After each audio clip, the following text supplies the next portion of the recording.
मैं तो राष्ट्रीय मजदूर यूनियन के माध्यम से केंद्र सरकार से मांग करता हूँ कि जितने भी आउटसोर्सिंग के मजदूर हैं सबका जो है राष्ट्रीयकरण किया जाए।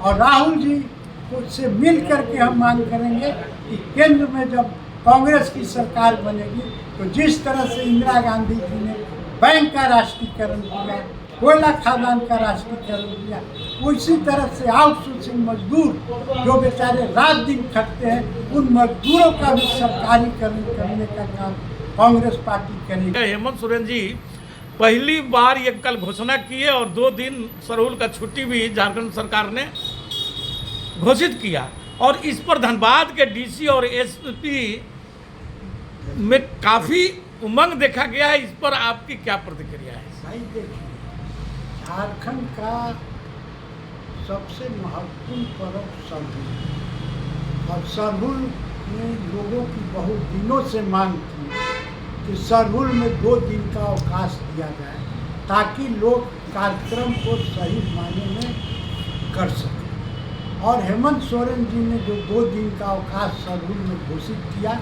आपके कुछ चैनल के माध्यम से पहले मैं झारखंड सरकार के मुख्यमंत्री हेमंत सोरेन को इसके लिए बधाई देता हूं कि उन्होंने बहुत चिर परिचित डिमांड जो था जनता का उसको उन्होंने 2 दिन अवकाश देके पूरा किया है। इसके लिए मुख्यमंत्री जी को तहे दिल से झारखंड की जनता और कांग्रेस जनों की ओर से हम बधाई देते हैं। दूसरी बात रही कि उपायुक्त महोदय हमारे सिटी एसपी अजीत कुमार जी ने सरहुल पर्व को आम जनता के साथ जो मनाया है इसकी भूरी भूरी जितनी भी प्रशंसा की जाए करो। उपायुक्त महोदय ने यह नहीं दिखाया कि हम धनबाद के उपायुक्त हैं, बल्कि एक महिला के रूप में सरहुल त्यौहार में उन्होंने बढ़ चढ़ कर के हिस्सा लिया।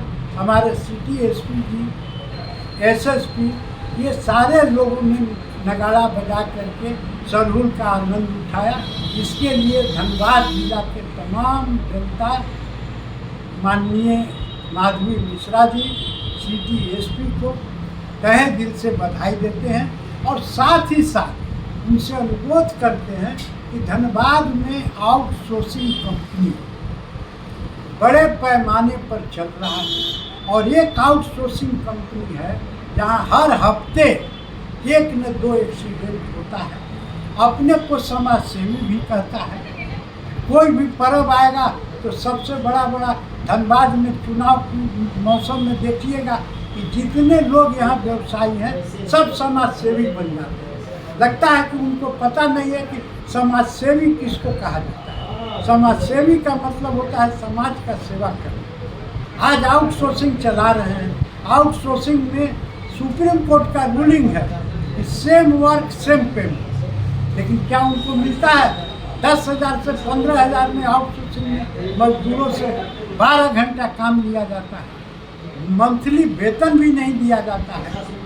और दूसरे तरफ वही काम जो हमारे रेगुलर मजदूर करते हैं उनको जो है 80,000 75,000 वेतन मिलता है। मैं तो राष्ट्रीय मजदूर यूनियन के माध्यम से केंद्र सरकार से मांग करता हूं कि जितने भी आउटसोर्सिंग के मजदूर हैं सबका जो है राष्ट्रीयकरण किया जाए। और राहुल जी को से मिल करके हम मांग करेंगे कि केंद्र में जब कांग्रेस की सरकार बनेगी तो जिस तरह से इंदिरा गांधी जी ने बैंक का राष्ट्रीयकरण किया, कोयला खदान का राष्ट्रीयकरण किया, उसी तरह से आउटसोर्सिंग मजदूर जो बेचारे रात दिन खटते हैं उन मजदूरों का भी सरकारीकरण करने का काम कांग्रेस पार्टी करेगी। अब लोगों से हम अनुरोध करेंगे आपके चैनल के माध्यम से कि कांग्रेस का साथ दीजिए, कांग्रेस के कंधे से कंधे मिला के चलिए। अगर केंद्र में कांग्रेस की सरकार बनेगी तो हमारे नेता राहुल गांधी को हम लोग जा करके कहेंगे कि आउटसोर्सिंग में हजारों की संख्या में काम करने वाले मजदूर का जो है सरकारीकरण होना चाहिए। और मुख्यमंत्री जी से भी मांग करेंगे कि जितने भी संविदा पर हमारे लोग काम कर रहे हैं वो सबको सरकारीकरण किया जाना चाहिए। सेम वर्क सेम पे, सुप्रीम कोर्ट का रूलिंग है कि सेम काम के लिए सेम रुपया वेतन मिलना चाहिए। धनबाद में विकास की बहुत अभी आशाएं हैं। अभी उपायुक्त महोदय से हम अनुरोध करेंगे कि गया पुल का जो है आपका जो सुरंग बनाने का काम है उसका टेंडर करके जल्दी से जल्दी सुरंग बनाया जाए, रोड का चौड़ीकरण किया जाए, ट्रैफिक व्यवस्था को ठीक किया जाए। ये सारी छोटी छोटी समस्या है, लेकिन ये समस्या से जनता को राहत मिलेगी। और मैं समझता हूँ कि उपायुक्त एसएसपी महोदय इसके लिए कृत संकल्पित है और हम लोग उनको हर तरह से कोऑपरेशन करने के लिए तैयार हैं। सर, यहाँ पर आप खाली सिर्फ कोयला पर बात किए, यहाँ पर 3-4 तरीके का माफियाकरण हुआ है सर। शिक्षा माफिया अलग काम कर रहे हैं, स्वास्थ्य माफिया अलग काम कर रहे हैं, बालू माफिया अलग काम कर रहे हैं। इन लोगों पर आपका क्या नजरिया है सर? भाई बालू माफिया के उसका तो हेमंत सोरेन ने दवाई कर दिए हैं। बालू घाट का जो है ऑप्शन होने जा रहा है। बालू घाट आज कोई भी आदमी प्रक्रिया में आकर के ले सकता है।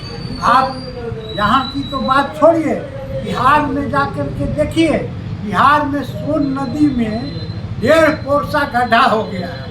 अब नीचे बालू के जगह मिट्टी नजर आ रहा है। तो यहाँ तो हेमंत सोरेन जी एक बैलगाड़ी भी बालू देने के लिए तैयार है। और हम लोग का क्या नाम है कि नदी नाला जल जंगल जमीन पर यहाँ के जनता को अधिकार होना चाहिए। और जो स्थानीय बेरोजगार लोग हैं उनको बालू घाट देना चाहिए, उनको जो है शिक्षा के क्षेत्र में आगे बढ़ना चाहिए। तभी जाके हम इन माफियाओं का जो है दवाई कर सकते हैं। लोग आगे नहीं बढ़ेंगे जब तक जनता जाग नहीं होगी, तब तक उनका विकास नहीं हो सकता। हमारे जनता सोचते हैं कि काम नहीं करें, बैठे रहे, कोई ठेकेदार आएगा उससे हम कमीशन दें, तो इससे विकास नहीं होगा। लोगों को आगे बढ़ना होगा। प्रखंड विकास पदाधिकारी से हमारे अभी ग्रामीण विकास मंत्री दीपिका पांडे जी हैं, उन्होंने स्पष्ट शब्दों में निर्देश दे रखा है सारे प्रखंड विकास पदाधिकारी को कि आप जो है मैया योजना का आवेदन कीजिए, आप मनरेगा योजना के माध्यम से लोगों का जो है तालाब का काम कीजिए, बांध का काम कीजिए, तो लोग आगे बढ़ना होगा। आज जनता जाए, ब्लॉक में जाए, अगर उसको नहीं मनरेगा से काम मिलता है तो संगठन से हम लोग लड़ने के लिए तैयार।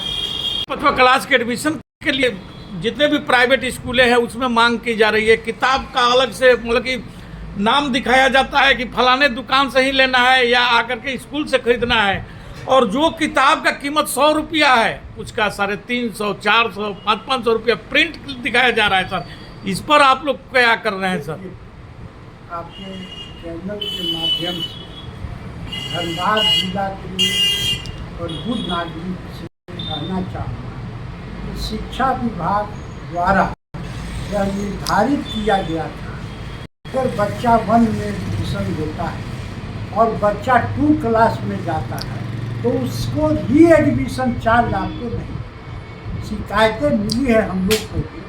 कुछ स्कूल ऐसे हैं जो हर साल बच्चों से री एडमिशन चार्ज लेते हैं, विकास डेवलपमेंट के नाम पर पैसा लेते हैं, जबकि एक बार स्टार्टिंग में ही लेने का है और फिर लास्ट में, लेकिन भी ले रहे हैं। अगर ऐसा कोई मामला आपके संज्ञान में हो तो हमको दीजिए। जिला शिक्षा पदाधिकारी एक मामला नहीं, हजारों मामला है, हर स्कूलों का है। इस पर आप लोग देखिए, जाके पता करिए, बोलिए मैं गर्जीवनों को ला करके खड़ा कर। ऐसा है कि मेरे छोटे भाई के तरह जिला शिक्षा अधीक्षक महोदय हैं आयुष कुमार जी, अभी नए जिला शिक्षा पदाधिकारी, दोनों से कल जाकर के मैं बात करूँगा कि इस तरह से आपके चैनल के माध्यम से जनता की आवाज़ जो है सामने आया है। हम इसका स्वागत करते हैं और ये इसका निवारण मैं आपके चैनल के माध्यम से कहना चाहूँगा। कल जो है दोनों अधिकारी से बात करके फिर आपके चैनल के माध्यम से ही जनता को मैं बताऊँगा कि इस पर ठोस निर्णय क्या लें। बहुत बहुत धन्यवाद सर, आपने हमारे समय दिया है।